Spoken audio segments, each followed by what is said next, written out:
Olá, fofos! Vamos abrir nossas apostilas na página 307, referente à unidade 2, flutuação dos corpos na água.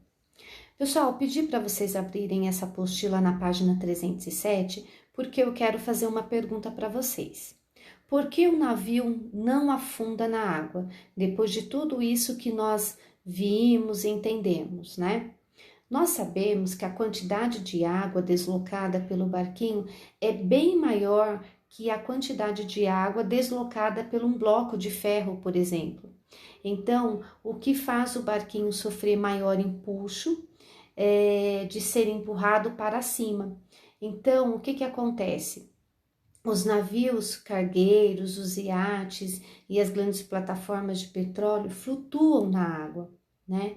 Então, por que o navio não afunda na água? Porque ele se encontra em equilíbrio parcialmente imerso e sujeito à ação de duas forças de mesmo módulo e contrárias, que é o peso e o empuxo, que é exercida pela ação da água. Então, pessoal, os navios não afundam porque possuem densidade menor que a da água, ok? O jogo rápido eu pedi para vocês fazerem. Agora nós vamos ver o que é tensão superficial da água. Então, essa tensão superficial da água é um fenômeno que ocorre na superfície de líquidos, né? Só com substâncias líquidas, como por exemplo a água. Então, essa água ela vai formando uma fina película, né? E daí essa água, quando ela está no estado líquido, ela ocupa um recipiente que podemos perceber a separação que há entre o líquido e o ambiente, tá? Então, por isso que um inseto não afunda, porque por causa da superfície da água, funciona como uma película muito fina e elástica, então impede esse inseto de afundar. Então, essa propriedade, ela é conhecida, recebe o nome de tensão superficial. E aqui embaixo nós temos assim: a tensão superficial pode ser observada em algumas situações, né? Como vocês podem observar aí a figura. Então, na primeira, ele dá um exemplo aqui, que colocando-se cuidadosamente uma moeda sobre a superfície da água, contida em um copo, nós podemos observar que ela pode permanecer sobre a película superficial sem afundar no líquido, apesar de ser bem mais densa que a água.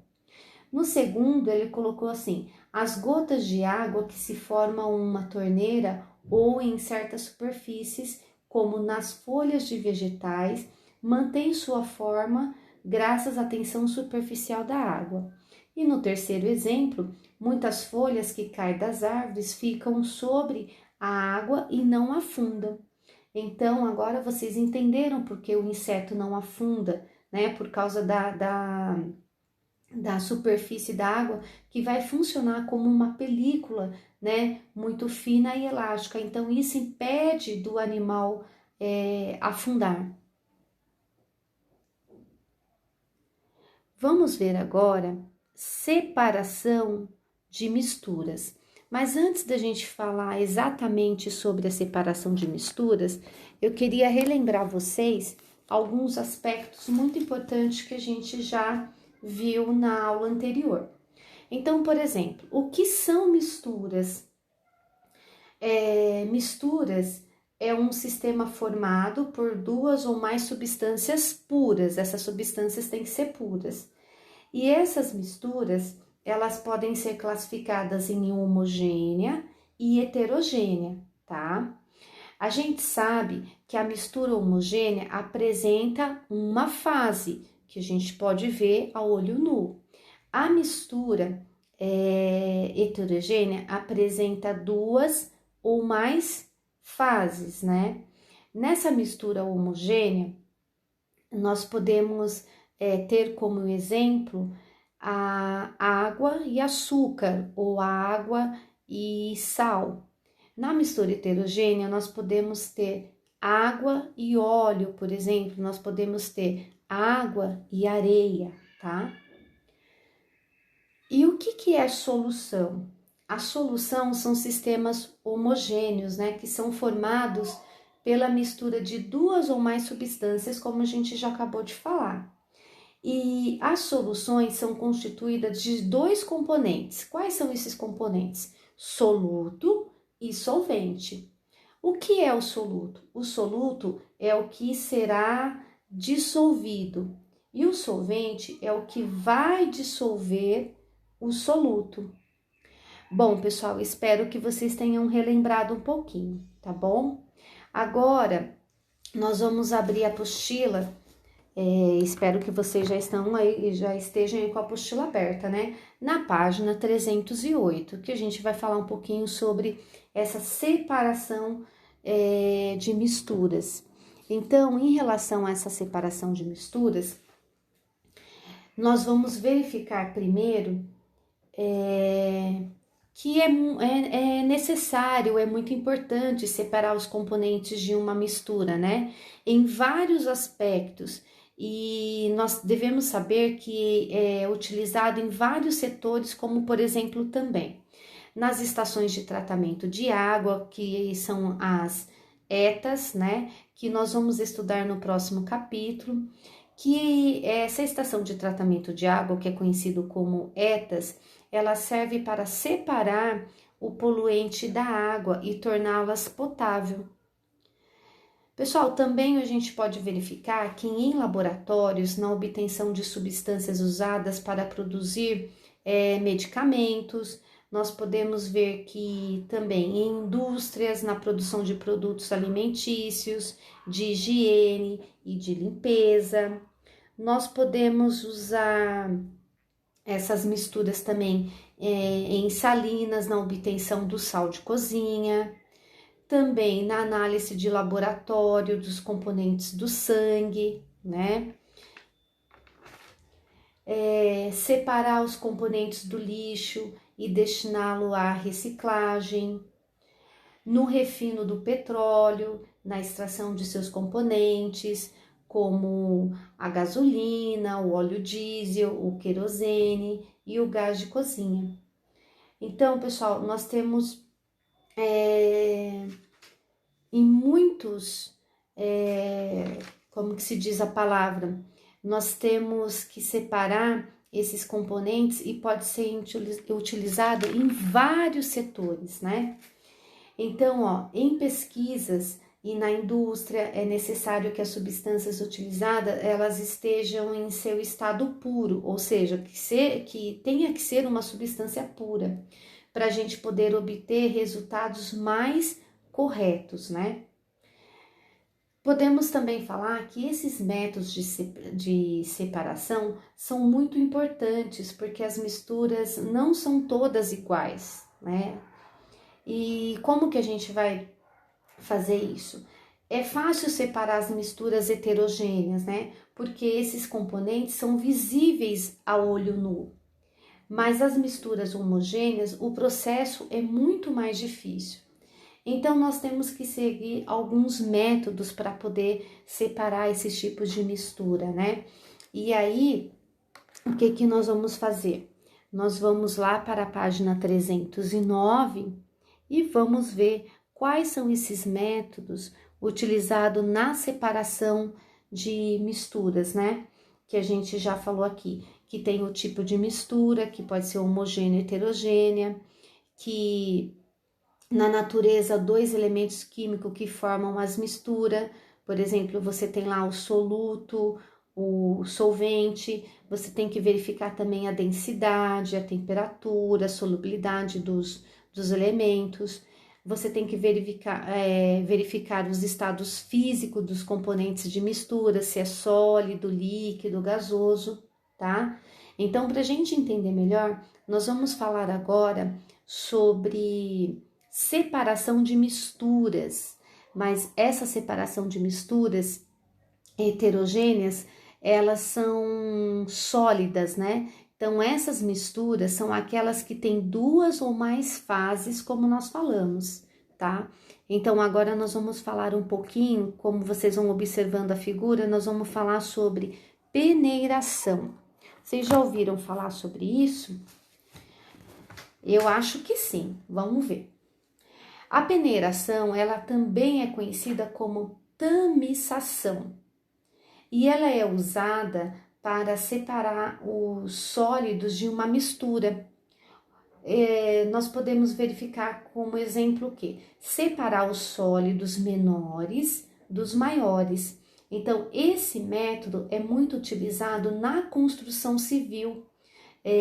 Na hora que você tiver que separar a areia grossa da areia fina. Outro exemplo também é separar a parte mais fina, né, da farinha de trigo para fazer um bolo, né? Você pode peneirar, então você usa esse processo de peneiração. Agora nós vamos falar um pouquinho do processo de catação. Esse método de catação, ele é muito utilizado para separar essas misturas bem visíveis, né? Pode ser separada com as mãos ou nós podemos também utilizar pinças. Por exemplo, quando escolhemos feijão para cozinhar, né? Quando a mãe de vocês, o papai de vocês escolhe o feijão aí para cozinhar. Podemos citar também, nessa parte de catação, exemplo de separação do lixo no processo de reciclagem, como os metais, os vidros, os papéis e plásticos também, né? Agora nós vamos falar um pouquinho sobre ventilação. Essa parte de ventilação é um método de separação de componentes de diferentes densidades. Então, agora vocês já sabem o que é densidade, né? Vocês lembram até da fórmula, que é o D igual a massa dividido pelo volume. Então, ele é muito utilizado, a gente utiliza muito as correntes de ar. O que é essas correntes de ar? Ventilação, que ela serve para separar as cascas de cereais, como vocês estão vendo aí na figura.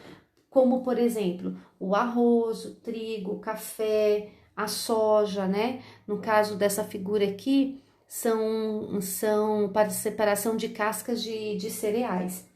Então, pessoal, como que é feito esse processo, né? O agricultor lança os cereais para cima e os materiais menos densos são carregados pela corrente de ar, sobrando na peneira apenas os cereais, como vocês estão vendo aí.